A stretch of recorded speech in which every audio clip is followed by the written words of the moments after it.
Como é bom estarmos juntos para mais um encontro com a palavra. Seja bem-vindo. Estamos quase no final do nosso curso, estudando agora o último livro, que é o livro Apocalipse.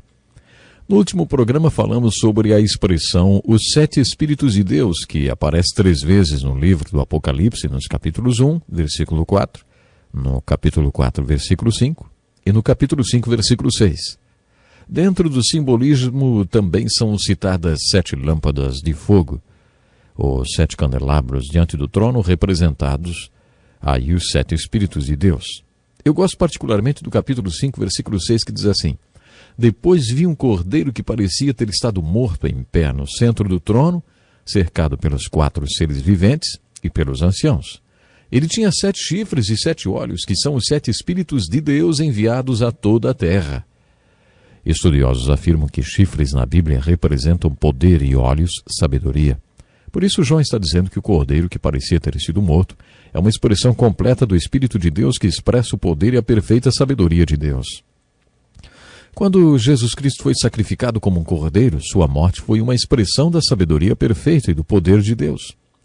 Ele que parecia ter estado morto eram os 7 Espíritos de Deus vindos ao mundo, expressão da essência de quem é, do que Deus é.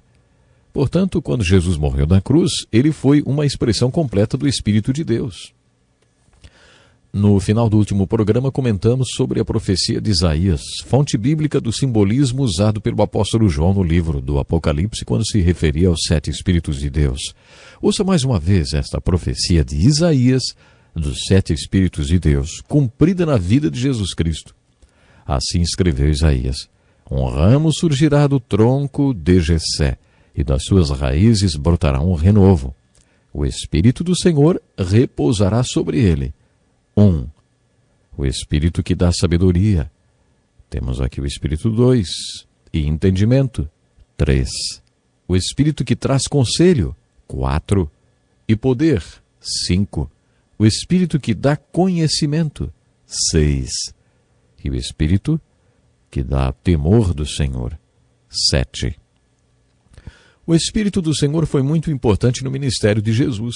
Cristo foi levado pelo Espírito para o deserto, para ser tentado. Ele voltou no poder do Espírito. Ele disse: O Espírito do Senhor está sobre mim, porque ele me ungiu para pregar boas novas. Certamente o Espírito do Senhor estava nele, sobre ele, e se expressando através dele. Jesus tinha o espírito do conhecimento, significando que ele tinha o perfeito conhecimento da palavra de Deus. Quando tentado pelo diabo no deserto, ele respondeu com um conhecimento perfeito das Escrituras. Ele respondeu no espírito do conhecimento. Ele também tinha o espírito de entendimento, conforme ele ensinou na parábola do semeador. A palavra de Deus tem poder, mas este poder só será manifestado se compreendermos a palavra e deixarmos que ela penetre em nossas mentes. A sabedoria é a aplicação do conhecimento e não apenas o entendimento do conhecimento. É a sabedoria na prática. Jesus tinha o espírito da sabedoria porque ele viveu a palavra de Deus. O poder de Jesus como mestre que dentro da sua humanidade ele viveu tudo o que ensinou. Ele tinha o espírito do entendimento e o aplicava perfeitamente, mostrando que tinha também o espírito de sabedoria. Também o espírito do conselho é mencionado aqui, uma vez que Jesus compartilhava a palavra de Deus e sua aplicação com o povo. Jesus estava sempre conversando com alguém. A conversa junto ao poço com a mulher, com Zaqueu. Hoje chamamos isso de aconselhamento. Jesus aconselhava aquela gente. Quando a palavra de Deus é compartilhada, o seu conhecimento, entendimento, aplicação e conselho, então existe poder. Por isso Jesus manifestou o espírito de poder. E depois o espírito de adoração. Jesus era certamente um homem de adoração e demonstrava ter o espírito de adoração. Observe quantas vezes no Novo Testamento encontramos citações contando que Jesus foi para o monte orar e adorar. Jesus gostava muito de fazer isso. E na verdade ele passava metade do tempo fazendo a obra de Deus e outra metade do tempo orando e adorando a Deus. Com frequência as pessoas me perguntam: você é cheio do Espírito? Minha resposta é: nem sempre. E você é? Ninguém está sempre cheio do Espírito. Jesus estava sempre 100% cheio do Espírito, mas nós não. Deveríamos estar, poderíamos estar, mas não estamos. As pessoas não entendem bem essa questão. Como um homem ou uma mulher, uma igreja, um pregador, enfim, um crente demonstraria estar cheio do Espírito? Muita gente acha que através de sinais dos dons ou através de uma liturgia especial no culto da igreja. Baseado nesse texto de Isaías referente aos 7 Espíritos de Deus, sabe como eu definiria ser cheio do Espírito Santo? Uma pessoa que é como Cristo. Jesus estava sempre cheio do Espírito. Isso significa que ele estava sempre falando em línguas ou manifestando dons espirituais? Não. Isso quer dizer que ele tinha o Espírito do Senhor, que estava sempre em comunhão contínua e consistente com o Espírito de Deus. Ele tinha o Espírito do conhecimento da palavra de Deus. Ele tinha o Espírito do entendimento. Ele não apenas entendia a palavra de Deus.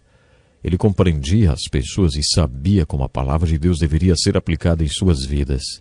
Ele tinha o Espírito da sabedoria, o Espírito do conselho, o Espírito de poder e principalmente o Espírito de adoração. O seu prazer estava em adorar. Jesus é o exemplo nas Escrituras do símbolo que aparece várias vezes no Apocalipse, os 7 Espíritos de Deus. Lemos no capítulo 4, versículo 1, que João recebeu um convite. Suba para cá e lhe mostrarei o que deve acontecer depois dessas coisas. Era uma voz como de trombeta que o conduziu até lá. Estamos diante de mais um símbolo, não estamos? Qual é a primeira coisa que você espera que aconteça quando a série de eventos que chamamos de Segunda Vinda de Jesus Cristo começar? A primeira coisa que espero que aconteça é o toque da trombeta. Adoro música e o som da trombeta, mas creio que nunca ouvi uma trombeta como a que ouviremos naquele dia, que dará início aos eventos que compõem a Segunda Vinda de Cristo. Muitos acham que o primeiro acontecimento será o arrebatamento da igreja. Não. Primeiro ocorrerá o chamado, o toque, a trombeta. Algumas pessoas acham que a voz como de trombeta que chamou João para subir e depois o tomou para vislumbrar o trono é o símbolo bíblico referente ao arrebatamento da igreja.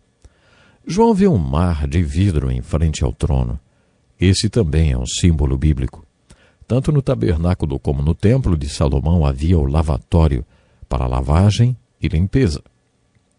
Você está lembrado que quando o sacerdote ia para o lugar santo, enquanto o pecador esperava do lado de fora, ele passava primeiro pelo altar da purificação, onde colocava o sacrifício do pecador, você se lembra? Enquanto acontecia aquela oferta ao Senhor, ele ia para o lavatório semelhante a uma grande bacia, onde de maneira cerimoniosa ele se lavava. A mensagem desse ato é: lave-se antes da adoração. Ou, quem pode subir à presença de Deus? Aquele que tem suas mãos limpas. A mensagem do lavatório era que você deve se limpar antes de, como pecador, aproximar-se do Deus Santo. Observe que na passagem do Apocalipse, o mar é como cristal. Em outras palavras, está solidificado. Aprendemos com o livro de Hebreus que a água representa a purificação que todos nós precisamos para nos aproximar de Deus. Jesus disse a Pedro e a João que aqueles que passaram pelo banho da purificação não precisam nascer repetidas vezes quando pecam. Você não precisa de outro banho de purificação cada vez que peca. É como se você tivesse tomado banho no banheiro público e no caminho para casa tivesse pisado em alguma coisa e sujasse o seu pé. Chegando em casa, você não vai precisar tomar banho outra vez, mas só lavar os pés. Então isso já o deixará limpo outra vez. Essa nova lavagem dos pés é representada pelo lavatório. Você não pode se aproximar do trono de Deus sem antes passar pelo lavatório. No Apocalipse, esta água do lavatório está solidificada, porque este vidro ou cristal representa uma purificação permanente. A purificação nunca é permanente nesta vida. Precisamos de purificação contínua. Quando Jesus lavou os pés dos apóstolos, disse a Pedro: olha, se eu não os lavar, você não terá parte comigo. Jesus quis dizer que não haveria comunhão entre eles. Ao que Pedro então respondeu: então, Senhor Jesus, não apenas lave os meus pés, mas também as minhas mãos e a minha cabeça. Ele já exagerou, né? Bom, mas esse era Pedro. Esta ideia de não ter comunhão comigo sem uma purificação contínua é ilustrada nas Escrituras através do lavatório. Não podemos nos aproximar de Deus sem passar pelo lavatório, sem a purificação contínua.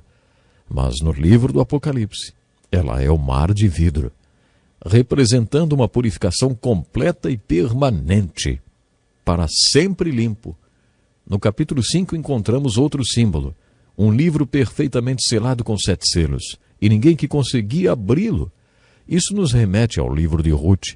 Você está lembrado que Boaz precisou assumir todas as dívidas de Ruth, as dívidas que Ruth tinha, e então trazê-la de volta casando-se com ela? Quando isso acontecia, as dívidas da mulher eram seladas num rolo, num livro. E o parente redentor não podia abrir o livro, o rolo, até que provasse estar habilitado para resgatá-la. Só depois disso ele saberia o quanto tudo lhe custaria. O que vemos no 5º capítulo do Apocalipse é que não havia ninguém qualificado para cumprir o papel de redentor, até que foram ouvidas as boas novas. Não chore! Eis que o leão da tribo de Judá, raiz de Davi, venceu para abrir o livro e os seus 7 selos. Jesus quebrou os selos e abriu o livro. Ele viu o quanto lhe custaria para nos redimir e pagou o preço. Quando a porta do céu se abriu no capítulo 4 do Apocalipse, lemos que havia 4 tronos e 24 anciãos sentados neles. Estes anciãos representam a liderança do povo de Deus. Temos aqui outro símbolo bíblico. Você está lembrado que Davi dividiu o sacerdócio de forma que sempre havia 24 sacerdotes de plantão? Segundo os estudiosos, estes 24 anciãos representam a liderança do povo de Deus. Alguns dizem que eles representam os 12 apóstolos e as 12 tribos, mas isso pode ser deduzir demais. O conceito que eles representam é o de liderança. Esses anciãos tinham coroas de ouro porque eram vitoriosos. Usavam roupas brancas porque se mantiveram puros até o fim. Tinham harpas, o que significa que eram adoradores. E tinham taças de ouro cheias de incenso, representando as orações do povo. Esses anciãos eram vitoriosos e se conduziram bem até o fim, porque eram adoradores e porque os santos estavam orando por eles. Esta é a chave para que tudo vá bem até o fim. Gosto de repetir para enfatizar. Todos esses símbolos são símbolos bíblicos. Procure entender o que eles significam no primeiro texto em que aparecem na Bíblia e depois você conseguirá entender os significados deles no Apocalipse. Programe-se para estar conosco no próximo encontro com a Palavra. Deus lhe abençoe de uma forma especial. Este é um estudo escrito pelo Dr. Dick Woodward, na voz do pastor Edson Bruno.